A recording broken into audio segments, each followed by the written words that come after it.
Welcome to Tulsa, Oklahoma for the 2025 USA BMX Grand Nationals and Race of Champions. I am standing here in the Tulsa turn. It's been 11 days of a track build since they brought the first load of dirt in. The track is pristine. It is ready, and another fantastic edition of a Grands track is ready for the riders to take on. Let's go check it out. Here at the starting gate where it will all begin, you cannot win the race on the first crank, but you can definitely lose it. First thing I'm noticing is that this starting hill is a little bit taller than last year, 2 feet to be exact. That will launch the racers into the race with a little bit more speed than last year, coming from the anti-contest gate. Now, you can win from the outside, but you're going to have to get out and get over. You have 55 feet of sprint between the gate and the first jump. And the first jump here is a camelback. Now, for the older riders and the pros in particular, I'm looking for them to do a pedal double manual over this. A little bit tricky, highly technical, but that's going to be the key if you want to hole shot and get down the first straight. Pedal double manual. Younger riders are going to be staying on the ground, but they too are going to need to pedal over it to get maximum speed. As racers enter the first turn, they are going to be challenged with this roller table. But what I am noticing about this is it's got a pretty deep transition between the roller and the table. Going to be really important to keep your rhythm through here, drop into the turn, and then get on the cranks because there is quite a lot of room before you get into the banked part of the first turn here. So it doesn't matter if you're coming in from the outside, the middle, or the inside, you're going to have to get on the cranks here.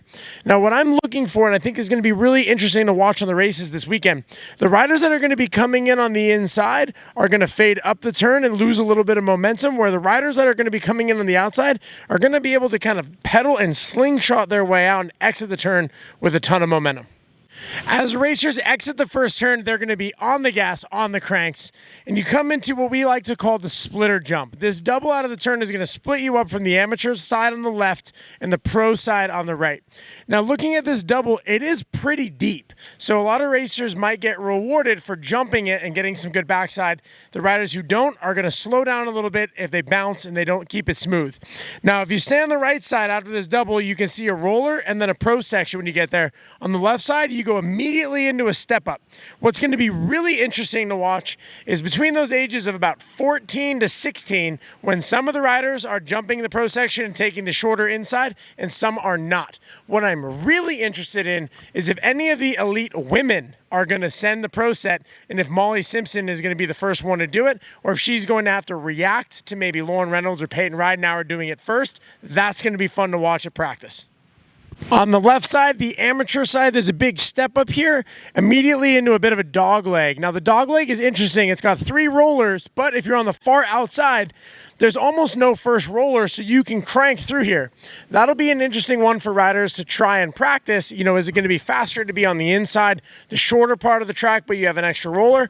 Or maybe on the outside, the longer part of the track, but you have less jumps and you can pedal more. It's a little bit of like a mini rhythm section as they end the second straight. 3 rollers into the double before the Tulsa turn, but I'm excited to watch over here. We have a 37-foot pro section this year, complete with the sand trap. And let me tell you, that's some soft sand. The riders are not going to be able to navigate their way through it. If you have to pull brakes and roll this, your race is over. You will not see any of the younger riders using this as a shortcut this year. That is for sure.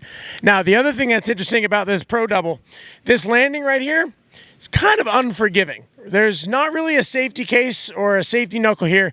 You either are going to clear this thing, tag it slightly, or you're coming up real short.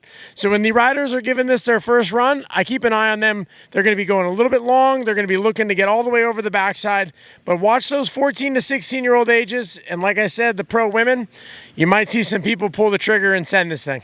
Before riders get to turn number 2, aka the Tulsa turn, they have to get through this double. Now, the thing I'm really noting on this double is it is deep. For the pros, obviously, they're going to be going full speed through here. They're going to hop right across it. But I'm excited to watch some of the amateurs where jumping this and getting the backside is going to reward you. And if you have to pump it and you stay down in the middle of it, it might slow you down a little bit. That's definitely something I've got my eye on in those 13 and up age classes is who's going to pull the trigger, who's going to jump this, get a little bit of extra speed as we enter the Tulsa turn. And now this, in my opinion, is going to be the passing spot of the weekend, turn number 2. You've got the 2 straightaways combining as we enter the turn, whole lot of room on the inside there. And once you get through the turn, there's not too much of the track left. So I would keep my eye on turn number 2 as the big passing spot of the weekend, the Tulsa turn. And who knows, by the end of the weekend, all those letters might not be so pretty and white. The track builders through the riders a little bit of a curveball here. If you look at the exit of this second turn, the turn is definitely built and it is going to throw you to the outside. Now, if you look right here, there's a little bit of a knuckle. There's a little bit of a hump right there if you want to be on the inside of this straightaway. Now, what that is going to do is that's going to naturally push the riders to the middle outside of the track. But a rider behind them could forcibly go over this knuckle, gun down the inside, and then potentially make an inside move on the last turn. That's definitely something I'd keep an eye on. The other thing is, there's a decent amount of length out of this turn to get a few solid cranks in. And these are going to be some of the last cranks that you get on the track because you've got a rhythm section, a turn, and then you're at the finish line. So I would be looking for people to really dig deep and get some hard cranks out of this turn here before this rhythm section. Couple of manuals through the rhythm section. They're going to jump the double into the turn. Nothing fancy, nothing too overly challenging here, but what I'm really going to keep an eye on is the riders exiting the turn, what part of the track they're on, and then entering that last turn. Last straight is short. It's only a single jump, so a lot of moves are going to be made in the last turn. Kind of Hail Marys, because that's the last chance you got. The race is not done when you hit the last straight. You have one last jump. Don't make a mistake if you're in the lead. Got to be smooth over the double. And then you got a few feet to pedal, get a last couple cranks in before you hit the finish line. And that is it, 1,100 feet of a USA BMX Grands track. Here's the thing.